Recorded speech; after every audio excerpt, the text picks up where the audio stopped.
Masuk di dalam bab baru, babu bayani annad-dina an-nasihatu, bab yang menerangkan bahwa agama itu adalah nasihah. Kata-kata nasihah itu memang ketika diserap ke dalam bahasa Indonesia diartikan nasihat. Nah, nasihat itu biasanya kaitannya dengan arahan, bimbingan atau guidance kepada seseorang agar melakukan sesuatu yang baik, bahkan lebih baik daripada yang telah ada. Sehingga ada istilah nasihat pernikahan adalah nasihat orang tua kepada anak-anaknya, nasihat guru kepada murid-muridnya.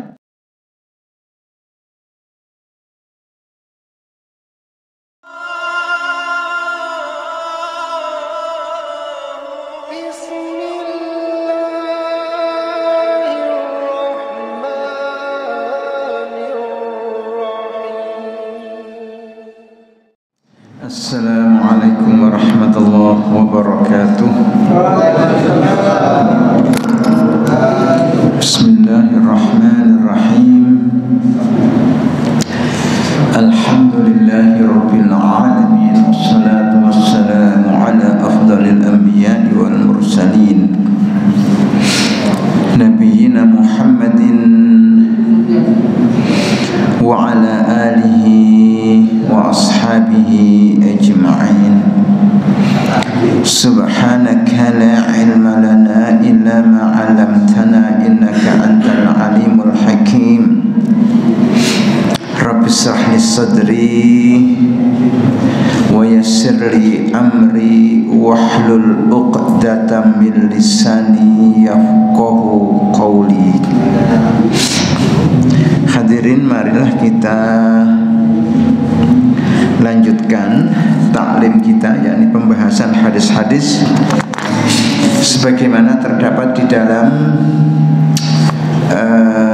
kitab Al-Lu'lu' wal Marjan fima ittafaqa alaihi asy-syaikhani, yakni kitab-kitab yang disepakati kesahihannya oleh dua orang ahli hadis terkemuka, yakni Imam Al-Bukhari dan Imam Muslim, sebagaimana terdapat di dalam kitab sahih keduanya. Masuk di dalam bab baru, babu bayani annad-dina an-nasihatu, bab yang menerangkan bahwa agama itu adalah nasihah. Kata-kata nasihah itu memang ketika diserap ke dalam bahasa Indonesia diartikan nasihat. Nah, nasihat itu biasanya kaitannya dengan arahan, bimbingan atau guidance kepada seseorang agar melakukan sesuatu yang baik, bahkan lebih baik daripada yang telah ada. Sehingga ada istilah nasihat pernikahan adalah nasihat orang tua kepada anak-anaknya, nasihat guru kepada murid-muridnya, dan lain sebagainya. Yang dalam hal ini kata-kata nasihat dalam bahasa Arab tadi atau an-nasihatu bisa diartikan nasihat dalam bahasa Indonesia. Tapi lebih dari itu, kata-kata an-nushu itu juga memiliki makna ketulusan dan kepatuhan. Sehingga kata-kata nasihat tadi sebenarnya saling terkait ya, antara memiliki makna bimbingan dengan makna ketulusan atau kejernihan tadi. Ketika guru memberikan nasihat kepada murid-muridnya, tentu didasari sebuah ketulusan ya, supaya murid-muridnya menjadi lebih baik, bukan bukan karena pamrih tertentu, demikian pula yang lainnya. Hadithu Jarir ibni Abdillah qala, iya, yakni Jarir bin Abdillah berkata, bayatun nabiyya, aku berbaiat atau sumpah setia kepada Nabi sallallahu alaihi wasallam.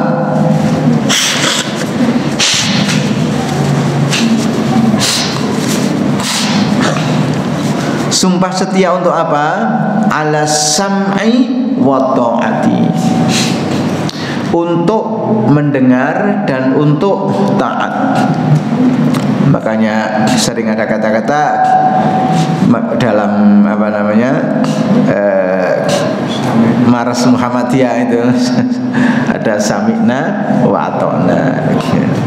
Dalam lagu Sang Surya kan ada kata-kata sami'na wa ata'na.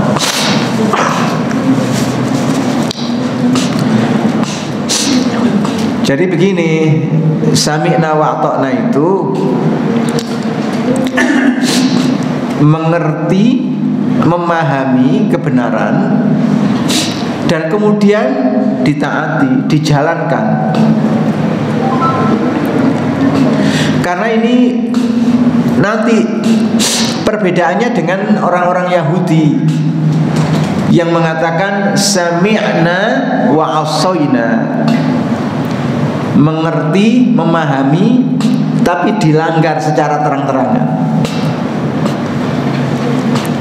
Nah, Islam dinyatakan oleh Al-Quran sebagai agama yang posisinya di tengah, posisi ideal, namanya ummatan wasaton.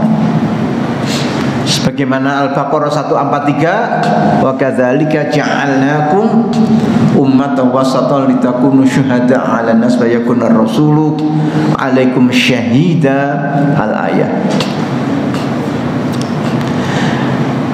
Jadi dalam beragama atau bahkan dalam aspek kehidupan yang lainnya itu seringkali orang tergelincir di antara dua ekstremitas itu.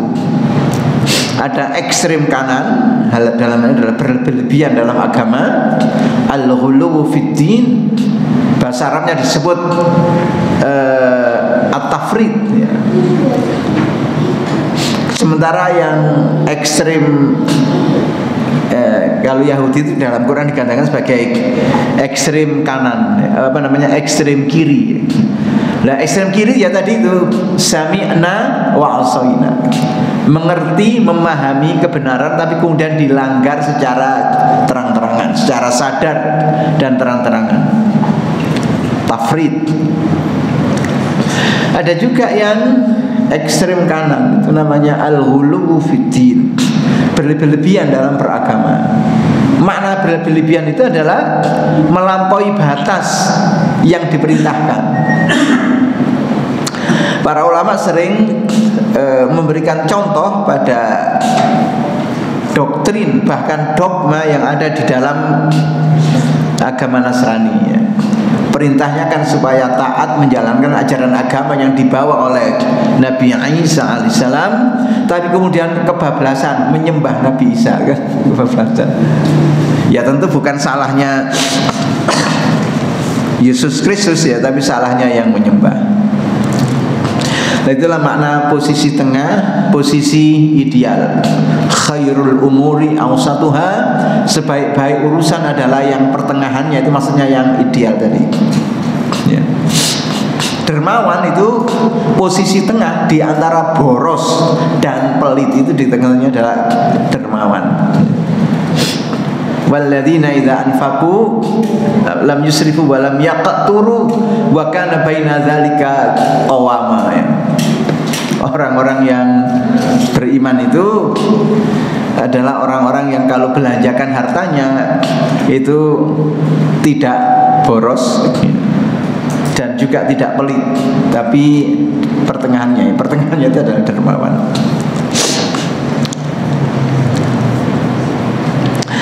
Kembali kepada hadis ini, bayatun nabiyya, aku berbaiat kepada Nabi sallallahu alaihi wasallam ala sam'i wa ta'ati, untuk mendengar dan untuk taat. Dan itulah intisari dalam beragama yang sering kita katakan sebagai pendekatan musliman, ya.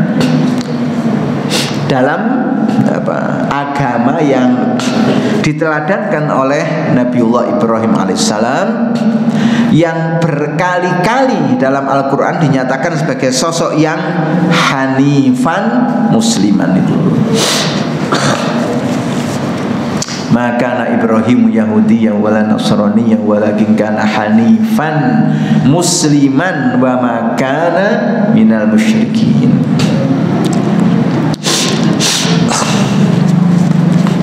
Falaqanani.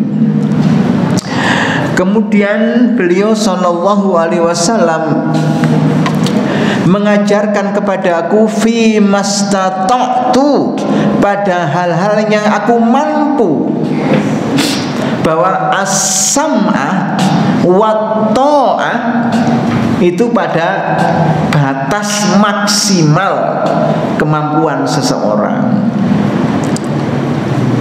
Artinya Allah Subhanahu wa ta'ala tidak menuntut sesuatu yang melebihi kemampuan hamba-hambanya. Makanya ada ayat mengatakan la yukallifullahu nafsan illa wus'aha. Allah tidak membebani seseorang kecuali sesuai dengan kemampuannya. Tapi ya tadi, bukan kemudian ayat ini dibawa kepada satu posisi di mana seseorang meremehkan ajaran agama. Kalau dibawa ke sana maka ya tadi menjadi ekstrem kiri. Dus ayat itu atau hadis ini juga menunjukkan bahwa syariatul Islamil gharra, syariat Islam yang cemerlang ini sudah didesain oleh Allah sedemikian rupa, disesuaikan dengan kadar kemampuan hamba-hambanya. Lagian kan dinyatakan dalam Al-Quran bahwa Allah tidak menzolimi hamba-hambanya. Wa ma rabbuka bidzallamin lil abid. Tuhanmu tidak menzolimi hamba-hambanya. Wa nushi likulli muslimin, juga nasihat untuk tiap-tiap muslim, tentu dengan nasihat yang sebaik-baiknya. Di dalam nasihat pun itu juga ada akhlaknya. Kalau jenengan nasihati saya di depan khalayak ramai, ya sama saja dengan menjatuhkan saya gitu. Kalau memang nasihati ya dengan cara-cara yang terhormat, dengan cara-cara yang bermartabat. Ya kalau sekarang lebih istilahnya memberikan masukan, ya, memberikan masukan. Di japri, jangan di grup nanti poda ya mbak jongkrok no orang, sehingga yang diberi nasihat itu malah merasa sakit hati terus jadi gap. Baik.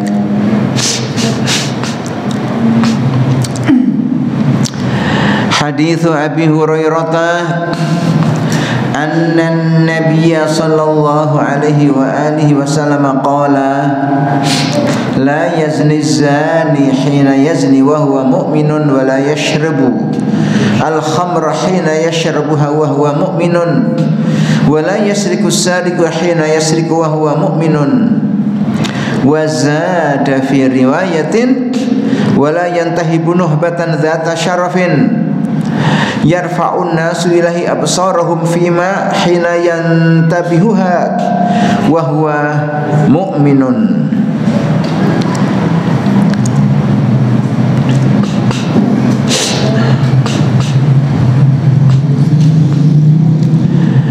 Hadis Abu Hurairah radhiyallahu an, Sesungguhnya Nabi SAW bersabda, la yazni zani, tidaklah berzina seorang pezina, khina yazni, ketika ia berzina, wahwa, keadaannya mukminun, adalah orang beriman. Wa di sini dalam bahasa Arab disebut sebagai wau haliyah, yang menunjukkan keadaan orang yang diceritakan. Itu kalau dalam terjemahan Jawa nampak itu namanya hali. Wa huwa hali utawi azani iku mukminun, wong kang iman. Nah, itu kelihatan jabatan katanya muncul. Nah, itu yang tidak bisa ditiru dalam terjemahan bahasa Indonesia. Terjemahan Jawa yang tidak bisa dikonversi, ya. Artinya tata bahasanya menjadi muncul. Wa huwa hali utawi azani iku mukminun, wong kang iman. Loh, kok diterjemahkan gitu, Pak? Iya, karena wawunya itu wawu haliyah, wawu yang menunjukkan keadaan. Kan dalam bahasa Arab itu wawu itu macam-macam fungsinya. Ada wawu lil qasam, wawu untuk sumpah, wallahi, wasyamsi, waduhaha. Wawunya itu namanya wawu lil qasam, untuk sumpah. Ada wawu atof, ya. Ada kata sambung aja watof itu. Innamas shadaqatu lil fuqara'i wal masakina, wal masakini.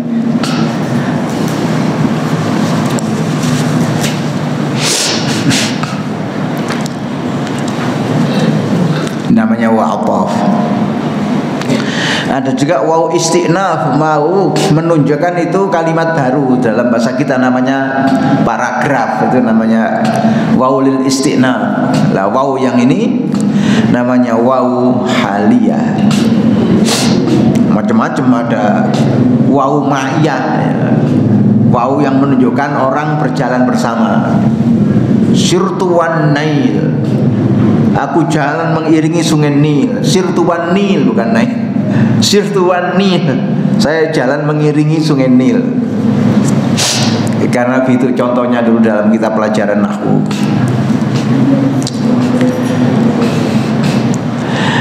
Wazada fi wala yasriku, dan tidaklah mencuri, wala yashrabu, dan tidaklah minum al-khamr, akan khamr, khina yashrabuha, ketika ia meminumnya, wa huwa mu'minun, keadaannya adalah orang beriman. Wa huwa hali utawi asyaribu iku mu'minun, orang yang beriman. Wala yasriku sariku, dan tidaklah mencuri seorang mencuri, khina yashriku, ketika ia mencuri, wa huwa mu'minun, ia keadaannya beriman.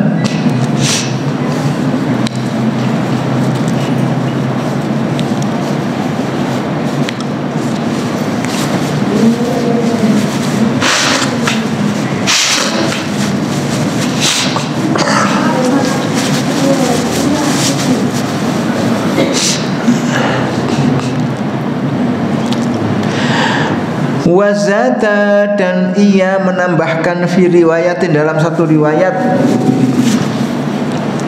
wala yantahibu, dan tidaklah ia merampas nuhbatan, satu harta dzata syarafin, pada orang yang memiliki kemuliaan, yarfa'un nasu, di mana orang-orang mengangkat atau menghormati ilahi kepadanya, atau apa namanya, ya, fokus ilahi kepadanya, absaruhum, pandangan-pandangan mereka, fiha, padanya, kembali pada nuhbah tadi, hina yantabihuha, ketika ia merampasnya, wa huwa mu'minun, sementara itu ia beriman.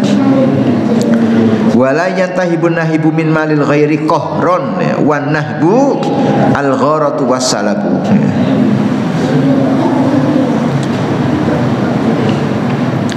Baik.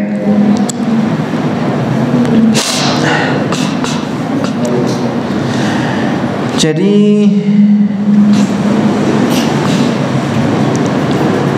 iman, ya,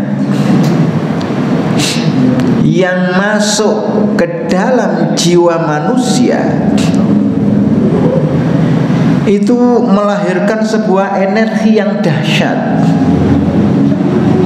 yang energi ini menjadikan seseorang terbimbing oleh nilai-nilai keimanan atau nilai-nilai ilahiyah. Nah, dalam hadis ini dijelaskan, jika ada orang melakukan satu tindak kemaksiatan, berarti saat ia melakukannya, iman yang ada di dalam jiwanya itu lepas. Iman yang ada di dalam jiwanya itu sirna. Bahkan kemudian kembali lagi saat ia bertaubat, ya tentu saja. Artinya tidak mungkin, bahkan mustahil, iman seseorang memerintahkan, mendorong pemiliknya untuk melakukan tindak kemaksiatan. Katanya kamu beriman, kok kamu minum khamr? Apakah imanmu yang menyuruhmu meminum khamr? Tapi dinyatakan di dalam hadis ini bahwa la yazni zani hina yazni. Ketika ada seseorang melakukan satu perbuatan perzinahan, wa huwa mu'minun, tidaklah ia dalam kondisi beriman. Demikian pula ketika seseorang minum khamr, saat ia minum khamr, sejatinya ia tidak dalam keadaan beriman. Demikian pula saat ia mencuri, dia tidak dalam keadaan beriman. Jadi menunjukkan betapa dahsyatnya energi yang ditimbulkan oleh iman, sehingga mampu mencegah, mampu menghalang-halangi seseorang dari perilaku atau tindakan-tindakan yang berbahaya, baik untuk diri ataupun orang lain, ya. Ya, karena sejatinya perbuatan buruk, ya, itu keburukannya kan akan kembali kepada diri sendiri.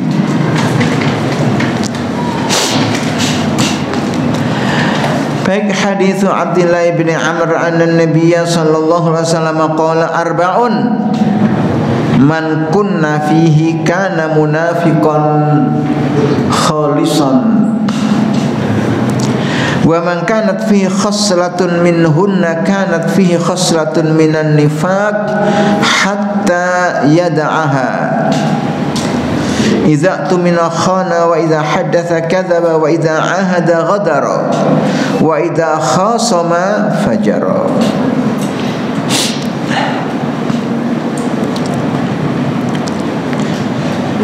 Dari Abdullah bin Amr anna Nabiya, sesungguhnya Nabi sallallahu alaihi wasallam qala, bersabda, arba'un, ada 4 hal. Man, barang siapa yang kunna, 4 hal tadi, fihi, berada pada dirinya, kana munafiqan khalisan, maka ia munafik murni. Wa man kanat fihi, dan barang siapa yang padanya, hi kembali kepada man tadi, khoslatun minhunna, satu bagian dari 4 tadi, kanat fihi, maka adalah ia padanya khoslatun minan nifaq, ia memiliki bagian, ya, dari kemunafikan tadi. Hatta yada'aha, sampai ia meninggalkannya. Pertama, idza tumina khana, apabila diberi amanah ia khianat, ya. Wa idza haddatsa, apabila ia berbicara, kadzaba, dusta. Hidupnya diwarnai dengan dusta. Wa idza ahada, apabila ia berjanji, ghadara, suloyo, ya, ingkar janji. Makanya ada istilah dalam bahasa Jawa, waton suloyo, ya. Sing penting gak podo itu waton sulmi. Dalam bahasa Arab ada pepatah khalif tu'raf. Berbeda, kamu akan dikenal orang ya. Semua orang pakai baju, semua orang pakai celana. Jadi kan melaku-melaku nggak celana kolor kok gak kelambenan nanti ditengeri wong. Tapi jangan asal beda, jangan waton suloyo.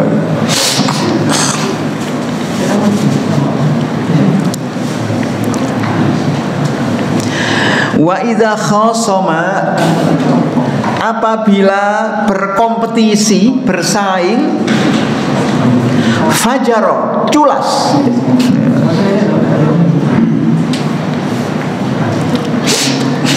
Baik.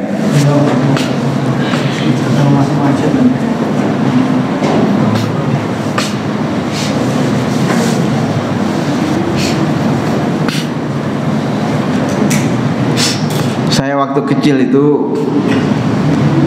nonton film ya, film komedi tuh di TV hitam putih. Ininya pemainnya, aktornya itu bongsone Edi Gomblo ya. Anu tasik imut ya. Edi Gomblo, Ateng. Pokok bongsone itu Ishak. Ya. Ya. Jadi ada tinju, tinju sama-sama pakai sarung tinju. Ya. Salah satu yang tinju itu Edi Gomblo ini, lawannya disenggol ini langsung jatuh KO. Ya. Ternyata di dalam sarung tinjunya itu ada besinya. Nah, itu namanya kalau bersaing, berkompetisi, culas. Lawang satunya pakai sarung tinju biasa, yang lawannya dikasih besi ya mesti aja geblak. Sama-sama bersaing ya. Jadi anggota mencalonkan diri jadi anggota DPR, mencalonkan diri jadi anggota RT, RW, lurah sampai presiden ya. Lah yang satunya orang soleh mau pakai money politik takut dosa ya. Walau pinter, ilmunya sundul langit ya, tapi enggak mau dia main money politik, takut dosa karena orang baik ya. Karena aturannya memang ada aturan bahwa berkompetisi yang seperti tadi itu jadi caleg, jadi capres, kemudian disuruh pakai money politik kan enggak boleh aturannya ya. Enggak boleh aturannya ya. Tapi di Indonesia itu kan ada satu semacam kata-kata yang diwariskan secara turun-temurun, bahwa dibikin aturan itu tujuannya apa sih? Untuk dilanggar, bukan untuk ditaati. Walaupun pasalnya mengatakan money politik itu haram ya, atau money politik itu adalah sebuah tindak pidana. Terus apa ada pemilu legislatif, pemilu pilkada, terus pemilu presiden tidak pakai money politik itu apa ada itu. Nah yang ngasih contoh itu ya mulai yang tokoh-tokoh nasional itu yang pakai contoh itu. Nah itu salah satu ciri kemunafikan ya. Apabila berkompetisi culas, apabila berkompetisi curang, makna curang itu tidak fair play ya.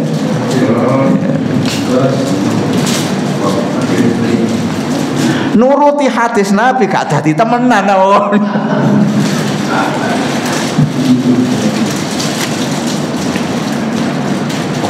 Ya artinya kalau kemudian seperti itu, maka yang mengerucut terpilih ke atas itu ya ini golongan munafik toh itu yang itu. Ya.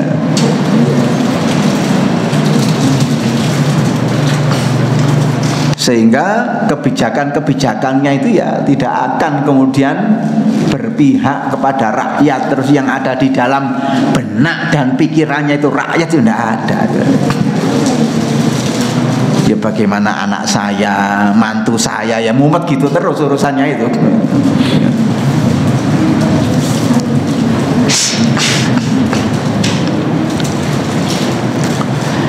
Jadi kembali kepada hadis ini, Nabi SAW mengatakan ada 4 hal yang merupakan ciri kemunafikan. Kalau 4 hal itu kumpul dalam diri seseorang, maka dia munafik khalison, ya, munafik murni tanpa ada campuran. Yang 4 hal tadi, kalau diberi amanah khianat. Berat Pak ya.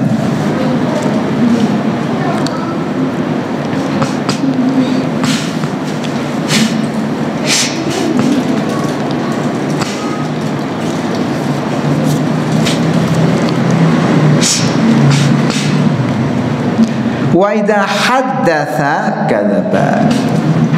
Ya apa yang ngomong itu dusta. Ya katanya orang Jawa itu apa namanya, esok pohong sore tape itu apa, ngomong-ngomong sendiri, dilanggar-langgar sendiri. Jadi ya sudah, memang elit nasional kita ini ya sudah, ya mungkin dicoba oleh Allah ya.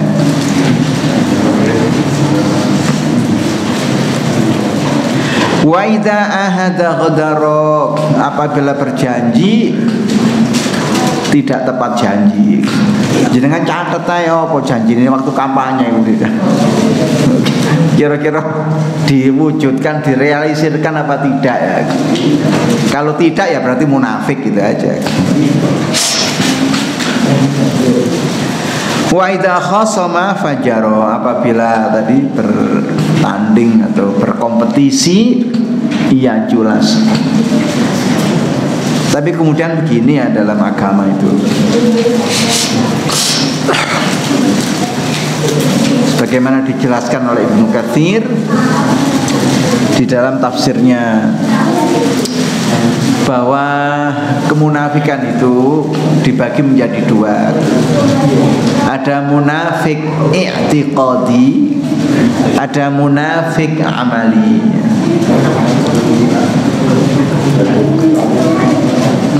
Munafik i'tiqadi adalah orang yang sejatinya kafir. Adalah orang yang sejatinya kafir.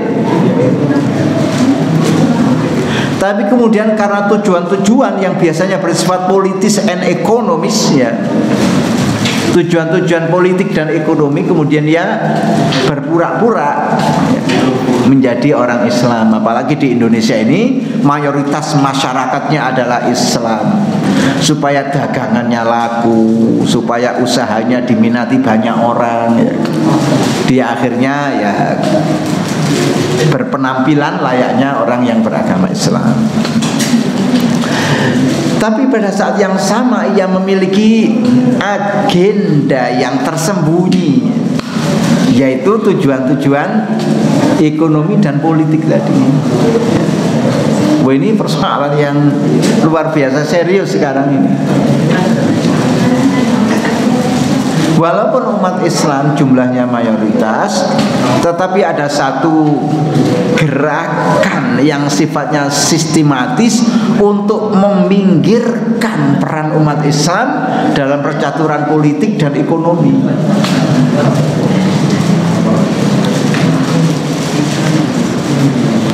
Saya kemarin ada jamaah pengajian di sebuah masjid ya di Sidoarjo sini, bilang kepada saya, Pak, saya ini dipercaya oleh bos saya untuk memimpin sebuah perusahaan yang bergerak di dalam produksi aki di Jawa Timur ini. Bosnya ini punya, di setiap provinsi punya pabriknya.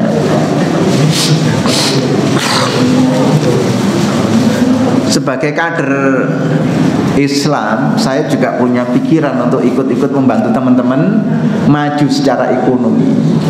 Ketika saya buka perusahaan di sini, saya kan butuh macam-macam bahan. Salah satunya saya butuh supplier yang bisa mensuplai kardus pembungkus produk saya ini. Saya tinggal memberikan konsepnya aja. Nanti datang ke sini seperti ya kalau musim kampanye kan orang kaos di sablon, nah itu dia. Nah gitu saya nyari teman-teman aktivis itu, saya tanya ke sana, saya tanya ke sini, nggak ada yang punya usaha gitu itu. Ya, akhirnya ketemunya ya mumet lagi kelompok sana lagi yang punya. Padahal seandainya ada teman yang aktivis, teman yang santri yang kemudian punya usaha seperti itu kan, saya bisa minta dia mensuplai perusahaan saya untuk menyediakan barang-barang yang saya butuhkan. Tapi tidak ada. Nah ini kan tidak boleh begitu. Banyak peluang yang akhirnya tidak bisa diambil gara-gara tidak ada yang bergerak di situ.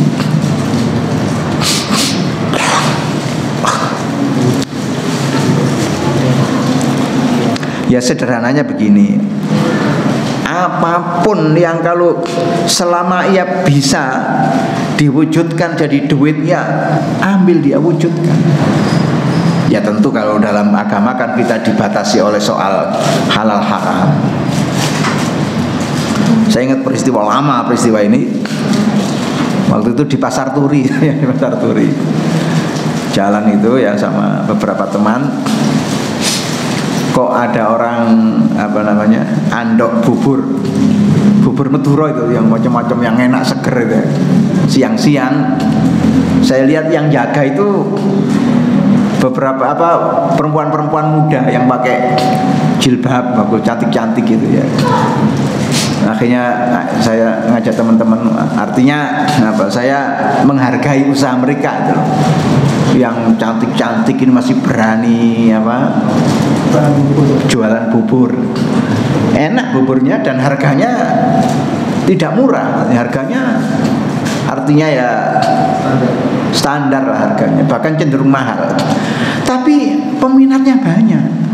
Wah hebat sih seorang entrepreneur. Walaupun perempuan pakai jilbab, tanpa ada rasa malu, tanpa ada rasa sungkan dia jualan bubur. Senang saya memberikan penghargaan. Tapi ujung-ujungnya rada senang saya. Setelah saya bayar kan susuk. Ci, sosok ci, dua ci. Lo bos itu taci ya bos itu. Urusan bubur bosnya itu taci, bayangkan itu.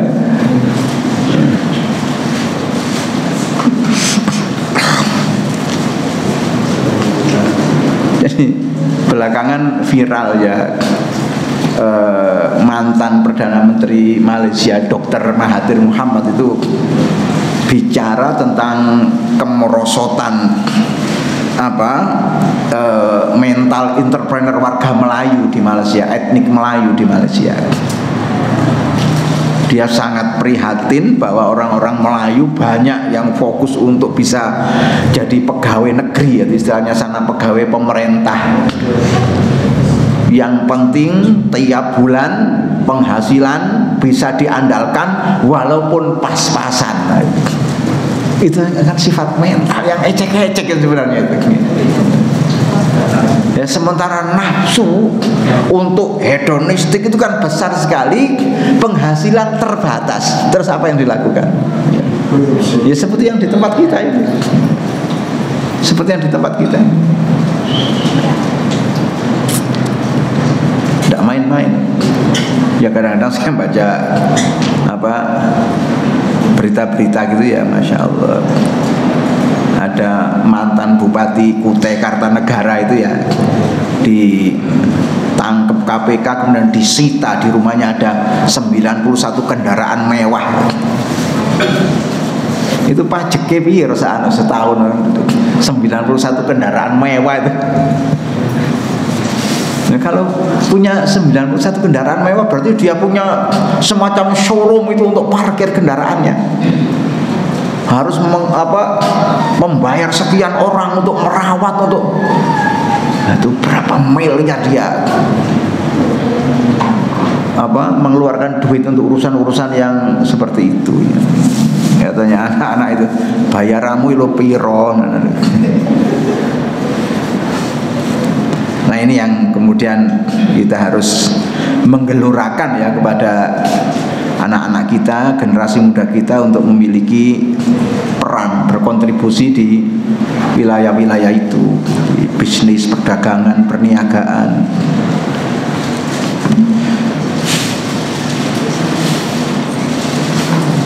Zaman awal-awal kemerdekaan itu kan saudagar-saudagar batik di Solo, di Jogja atau di Pekalongan dan sekitarnya itu kan tokoh-tokoh Muhammadiyah semua itu, saudagar-saudagar batik.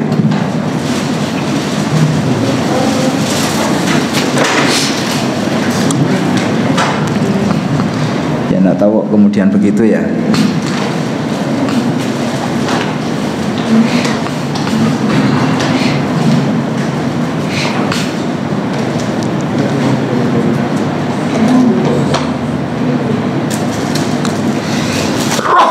Alhamdulillah. Jadi kembali kepada tadi, para mufassirin ya, diantaranya Ibnu Katsir mengatakan bahwa kemunafikan itu dibagi dua, ada munafik i'tiqadi, ada munafik amali. Kalau munafik i'tiqadi itu adalah orang yang sejatinya kafir, kemudian ia dengan agenda-agenda tersembunyi, ada hidden agenda, berpura-pura atau menampilkan dirinya atau bahkan berdekat-dekat dengan orang-orang yang dia anggap baik ya, dengan tokoh-tokoh agama ya, berkawan dengan tokoh agama, tapi dia di balik itu memiliki agenda tersembunyi yang satu saat ketika ada kesempatan ya mesti menohok kawan seiring, menyalep di tikungan, menggunting dalam lipatan. Itu apa perilakunya orang munafik tadi.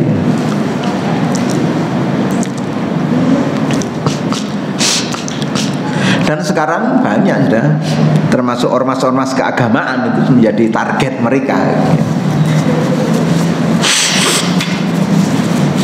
Sing kira-kira berpeluang menghambat, menghalang-halangi agenda mereka jangka panjang itu siapa? Ya ini yang harus dimatikan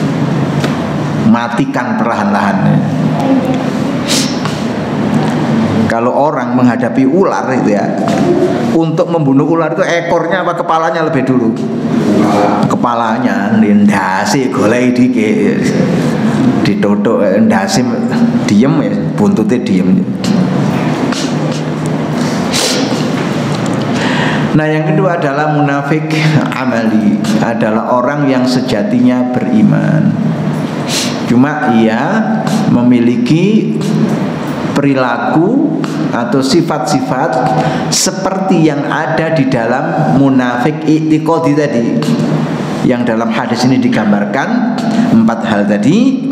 Wa idza tumina khana, wa idza haddatsa kadzaba, wa idza ahada ghadara, wa idza khasama fajara. Apabila diberi amanah dia khianat ya, melaksanakan tidak sesuai dengan yang diinginkan, apabila bicara dusta, apabila berjanji ingkar janji, dan apabila bersaing atau berkompetisi ia culas atau curang. Dalam hadis lain dikatakan ayatul munafiki salasun, tanda orang yang munafik itu ada 3. Idza haddatsa kadzaba, wa idza wa'ada akhlafa, wa idza tumina khana ya. Intinya sama tapi urut-urutannya yang berbeda. Pertama, idza haddatsa kadzaba, kalau ngomong dusta. Dan ngomong dusta itu kebiasaan. Karena sekali orang itu dusta, pasti dia akan membuat kedustaan baru untuk menutupi dustanya yang lama. Itu sudah tidak bisa dihindari itu. Nang Dimas, warkop sebelah. Bojone ngebel sing di warkop e. Pak, bojoku ono kono ta? Gak ono iki. Mulai takoni, sampean mang jari nang warkop sebelah kok tak bel sing di warkop gak ono. Oh iya ngarang mulai. ngarang kedustaan baru untuk menutupi dustanya yang tadi itu. Apa mana lek bojone telu wah tuambang ngarang tok isine. Itu katanya yang mengalami, saya ya enggak pernah mengalami begitu.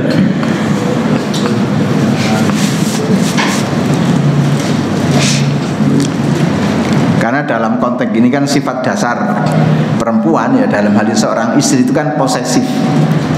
Posesif itu pengen dimiliki sendiri, tidak mau berbagi.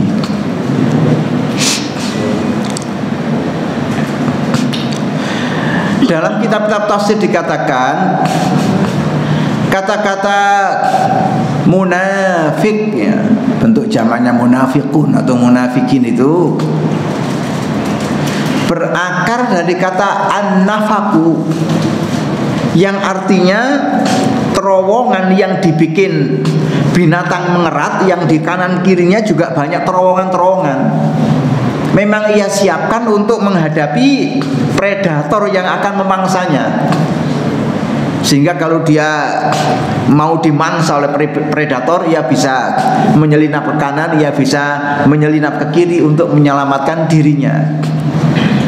Makanya terowongan dalam bahasa Arab namanya nafak.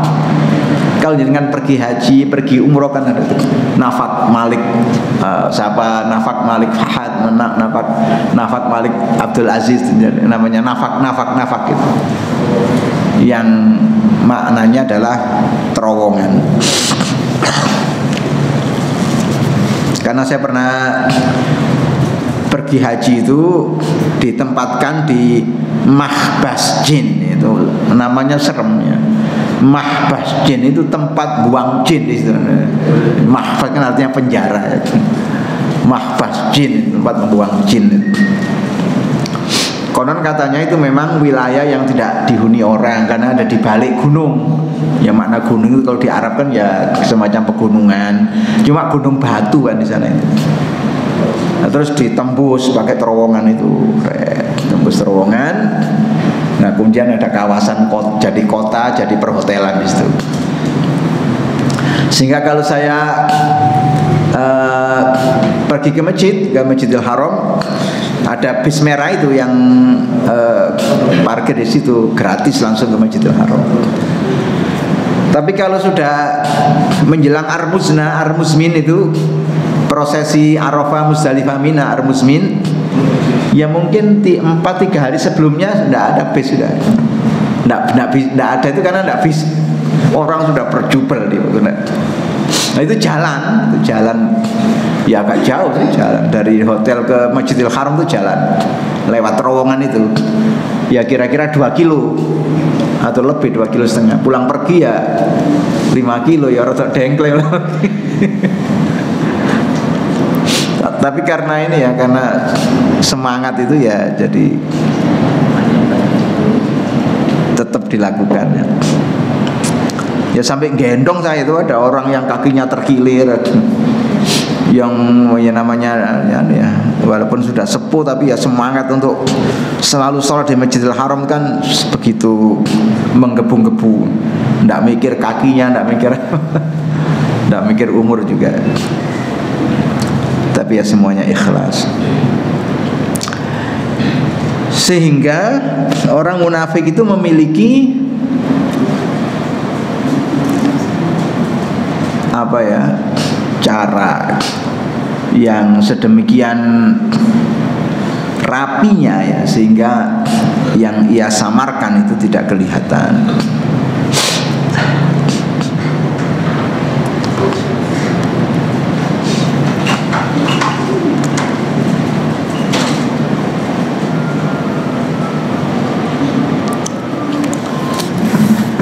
Babu bayani hali imani man qala li akhihi al muslimi ya kafiru.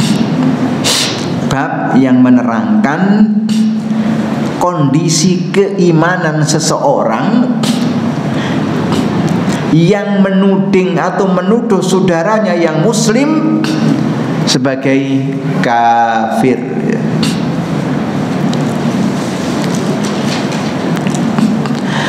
Hadits Abdullah bin Umar radhiyallahu taala anhuma anna Rasulullah sallallahu alaihi wasallam qala ayyuma rajulin qala li akhihi ya kafir faqad ba'a biha ahaduhuma.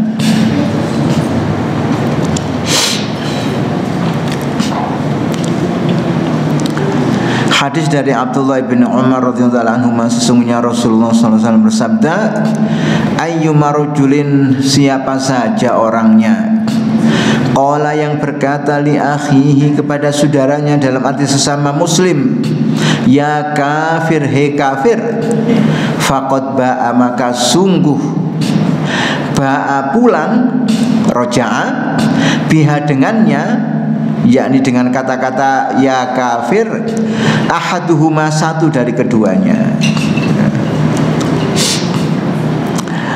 Sehingga ya ada kemungkinan bahwa yang mengandung kekafiran itu bisa yang dituding hei kafir, bisa juga yang menuding atau yang menuduh atau yang mengucapkan hei kafir.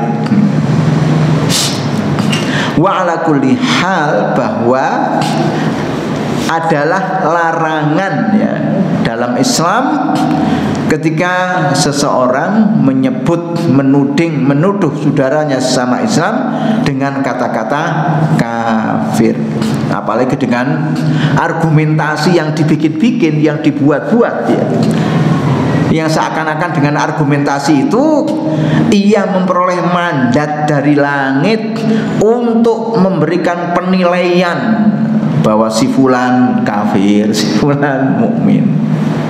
Padahal dalam hal ini adalah hanya perbedaan pemahaman ya, terhadap nas-nas agama. Jadi ada teman ya yang aktif dalam pengajian-pengajian kami cerita, Pak, dulu ini saya ini sarjana farmasi, jadi bergerak di bidang farmasi. Di antaranya adalah detailer obat ya, yang ya datang ke tempatnya dokter, datang ke rumah sakit untuk menawarkan produk-produk farmasi. Kalau saya lihat foto-foto ketika masih muda itu, ya memang dia perempuan yang energik ya, dengan yang zaman dulu namanya ya tidak ada kerudung ya, namanya artinya kan tidak seperti sekarang ini. Wong sekarang ini polisi saja pakai jilbab kok sekarang. Polisi perempuan maksudnya. Nakes-nakes itu di rumah sakit milik ormas, rumah sakit Muhammadiyah misalnya, rumah sakit umum, rumah sakit swasta, rata-rata yang beragama Islam juga pakai kerudung. Artinya kesadaran itu sudah sangat masif. Nah terus dia cerita, waktu itu saya ini masih jauh lah dari agama ya. Ya walaupun Islam mulai lahir, tapi ya menjalankan ajaran agama dengan baik. Tapi pengen meningkatkan kapasitas ya keilmuan saya belajar agama. Terus saya tanya kepada dokter-dokter yang menjadi link atau apa networking saya dalam bisnis itu. Akhirnya oleh dokter itu kami diberi rekomendasi untuk ngaji kepada seseorang. Akhirnya saya ngaji lah pada seseorang itu 1-2 kali. Kemudian saya ke rumah sakit ketemu teman-teman dokter tuh, wah langsung saya disambut, Pak. Oh alhamdulillah, hari ini penduduk surga sudah bertambah orangnya gitu. Ya, saya bingung, wah sore. Nah lian ini usah neraka lian.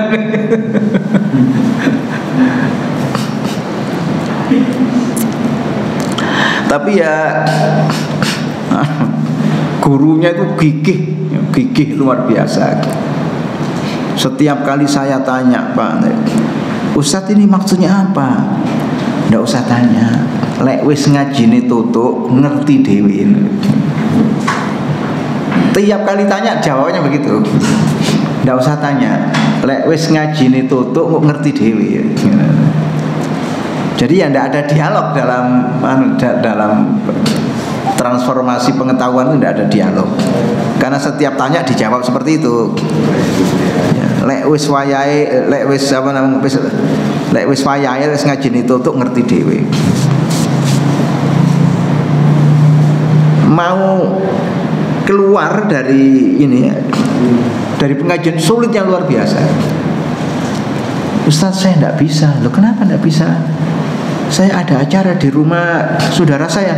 Di mana rumahnya? Di sana. Tidak apa-apa, tak parah nih ngaji di sana. Oh gitu nih. Pokoknya luar biasa, tidak bisa. Sampai akhirnya seakan-akan dia tidak bisa menghindar ya.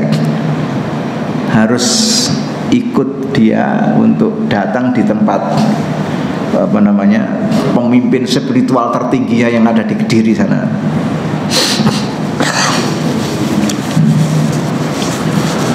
Terus dia minta nasihat sama temennya, apa yang harus saya lakukan di sana supaya supaya bisa keluar dari lingkaran itu.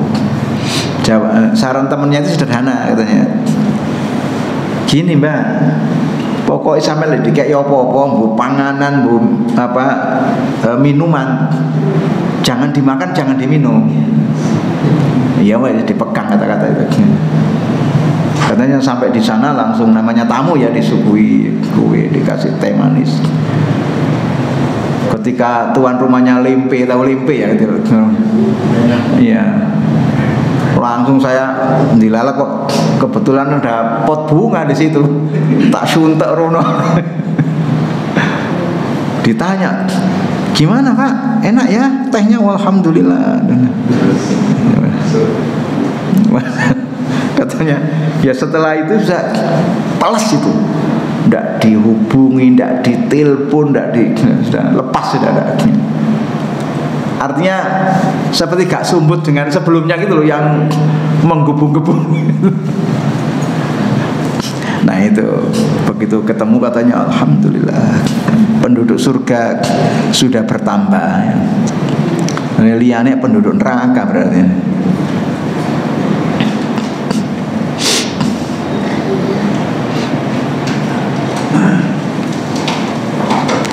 Baik, saya kira untuk sementara cukup dulu ya. Insya Allah kita lanjutkan pada pertemuan-pertemuan yang akan datang. Aku qouli hadza.